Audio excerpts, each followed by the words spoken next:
So today it's great. We're going to have a discussion about DSTs, Delaware Statutory Trusts, and we have Peter Fisher here with us to help kind of open up, and I'll let you introduce your company and who you are and all that good stuff, Peter, but I really appreciate you talking with us, and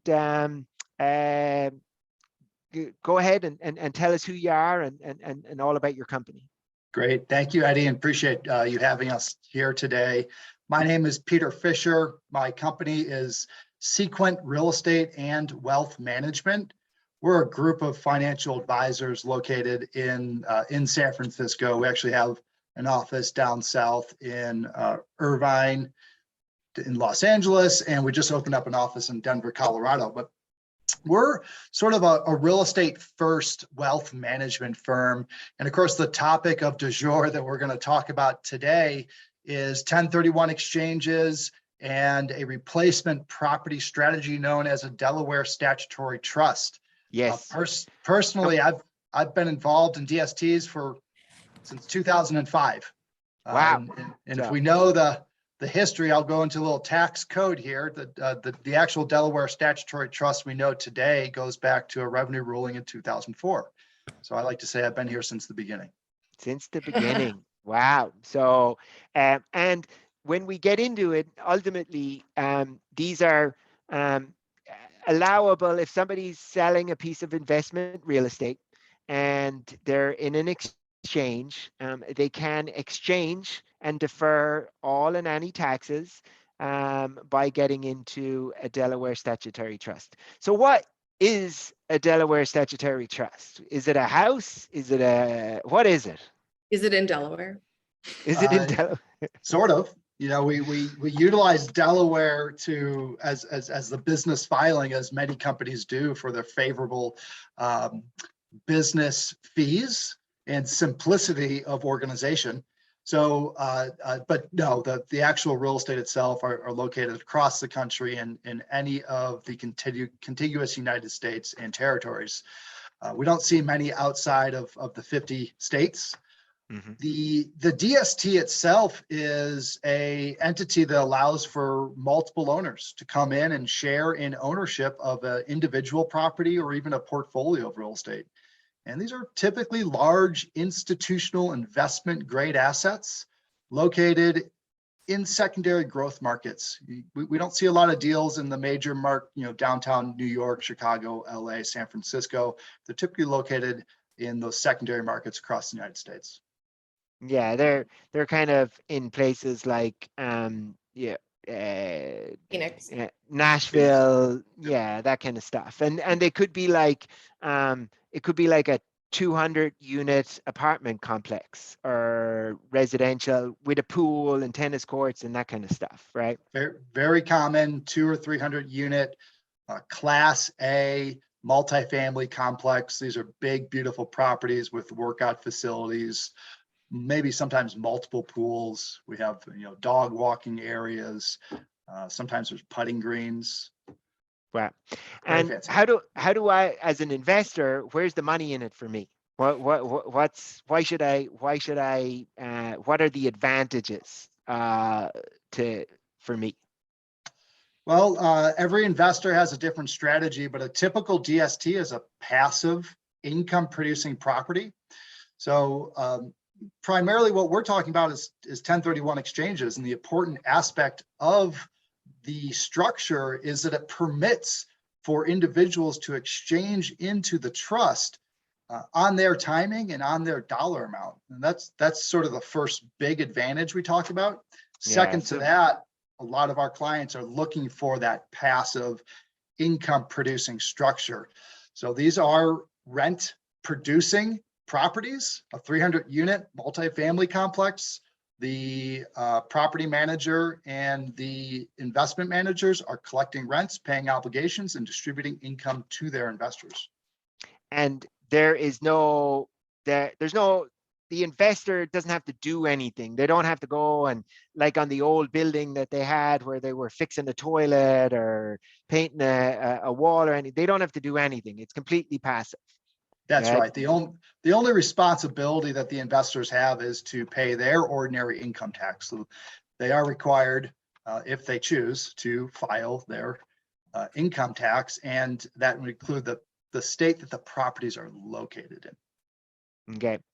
And then what sort of a return would kind of, is there kind of a fairly average kind of a return? I presume there's higher risk that might have a bigger return, or lower risk. How does that work? Yeah, sure. And when we talk about the risk profile of investing in real estate, typically the higher returns that you see, the more caution you should take as an individual. Mm-hmm. When we talk about returns, let's talk just sort of broadly about the commercial real estate market, the investment grade real estate market today. We've seen some growth in value, and right now we're probably at the highest values we've seen, not just on commercial, but also on residential properties, which you very well are familiar with. Totally. So if we talk about cap rates, which is just a way to measure return on a commercial property, that's your income over the price you pay for it. A typical cap rate or return to investors today is right around 4%. It's a conservative number I want to use, back of the napkin calculations if you're starting to delve into the Delaware statutory trust market. Yeah. And so about, you're basically, if I put in $100, I would get $4 back. Annualized, right? Annualized. Yeah. That's net. So, we talk about that passive nature of the DST. When we talk about income, we refer to cash on cash returns. So it's net on your cash that you put into the trust. Okay. Now, a question that comes up with these a lot is, I have a property where, to make it easy, it's worth $2 million, and I have $500,000 worth of debt on it. And I'm interested in a passive investment where I'm just going to exchange into this passive investment and get a return, and not be responsible for any of the stuff that that I've been having to deal with on my other building, like tenants complaining, repairs, maintenance, all that kind of stuff. But in the exchange rules, I have to replicate the debt. How do I replicate the debt with a DST? Sure. So basic exchange policy or regulation is that you have to replace the real estate that you sold. So Eddie, your example, you sold a $2 million property. We paid off debt of $500,000. We now have $1.5 million in exchange funds, which of course is sitting in an escrow with a qualified intermediary. We know that. We then have to find, not as the IRS rules say, they must not contaminate the money. That's so right. My hands have not contaminated it. So we have, now the clock is ticking, 45 days to identify a replacement property. Well, the Delaware statutory trust, in most cases, comes with financing built in. A typical DST may have a 50% loan to value. So if we have $100 million in real estate, it's going to be 50 million of investor equity and 50 million of bank financing. As an investor comes into that property or portfolio, they're going to inherit that 50% LTV. So going back to your example, $1.5 million in equity placed into a 50% loan to value trust actually buys $3 million in real estate. The debt that the investors are inheriting is non-recourse. There's no financial or loan guarantees. It's not on your balance sheet.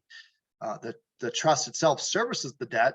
So in that transaction, you sold 2 million, you bought 3 million, you fulfilled the 1031 policy. But but I still want to get an income on a monthly basis. Is this debt that I'm kind of mirroring into here, is that going to? Sorry, technical. My headphone went out there. But does that mean that it will dramatically reduce what I get in my returns, or how does that get dealt with in my 1.5 million of equity that I'm looking to get cash on cash for? Right. So if we use a very straightforward cash on cash return of something like 4%, just as an example, of course, you'll end up generating $40,000 per million. So in this case, 1 million in cash is going to generate $60,000 a year in income for you. That's a net income stream. The idea of purchasing more real estate through the use of financing, please discuss this with your tax advisor, is that you would have some additional write-offs, maybe through depreciation, interest deductions, or day-to-day expenses on the property. So you're ultimately it's not going to eat into my $5,000 a month that I'm getting in return for my 1.5 million equity, because I'm paying those fees. Right. That's my it's built into the fees on the way it's managed. Right. So understand the question now is that the debt service. Yeah. Somebody has to service the debt. Yes. And the trust is taking care of that on your behalf as an investor. When you see what's called a cash on cash or forecasted return in the offering documents for a DST, those are net returns after all obligations, including debt service. So debt service is handled on your behalf. Tremendous. It's great for anybody who's looking to simplify their investment strategy from an asset that has, maybe gotten to the point where it requires a big injection of investment and they want to just exchange out of it. It's a good vehicle. Hayley, any thoughts or questions on your end? Sorry, I was late. Sorry about that. It's finishing up. No, and I was just wondering, like, if you want, first of all, you can invest in a DST even if you're not exchanging, right? Like, if you're not, you could just right off the bat, right? How long? What's like? I guess we would call you up, correct? If we wanted to do that. Ideally. And then how long does that process take? And then also, how long, like if I want to pull the money out, what does that look like? And I actually have one more question. Are the buildings that you're kind of investing in, are they in a kind of like, is there a spectrum of like some are not built yet, or like some are already done, established? What are we looking at there? Sure. So let me see if I can remember all the questions or testing it here. How long does it take? My screen just went dark. All right. So the first question, I apologize, I'm having technical difficulties. Everything keeps going dark here. The first question was in regards to the timing, right? So the DST, the unique aspect of the DST is that these properties have already been purchased. Title is taken, financing terms are set and closed.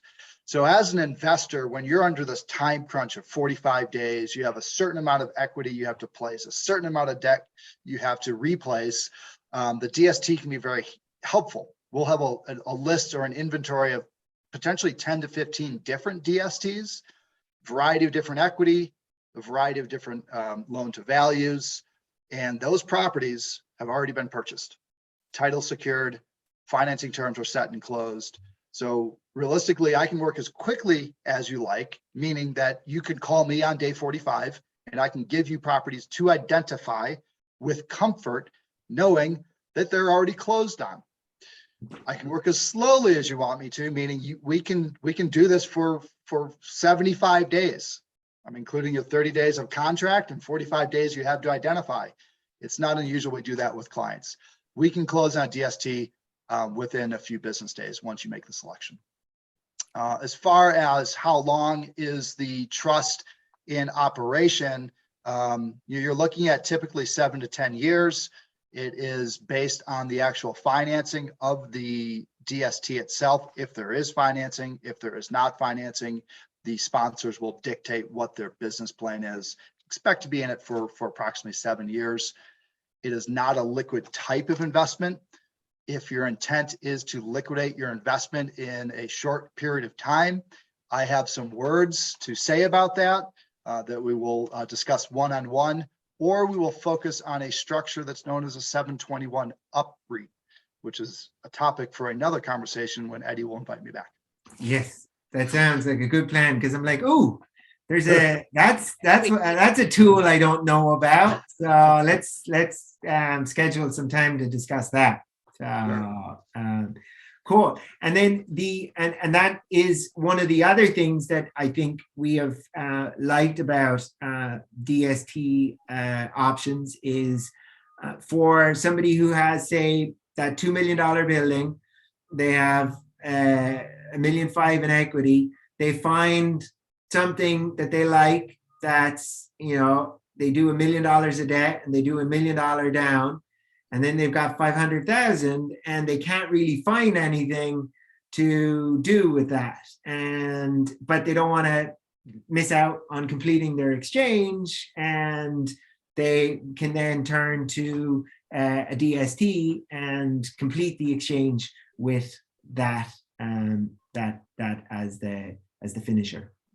Yeah, that scenario you just described is very unique in one way to use the DST and its debt, right? Because what you described was $1 million in cash, no debt. So you go out there and buy $1 million in real estate. You still have $500,000 to spend. We can replace $500,000 in debt as well in that transaction.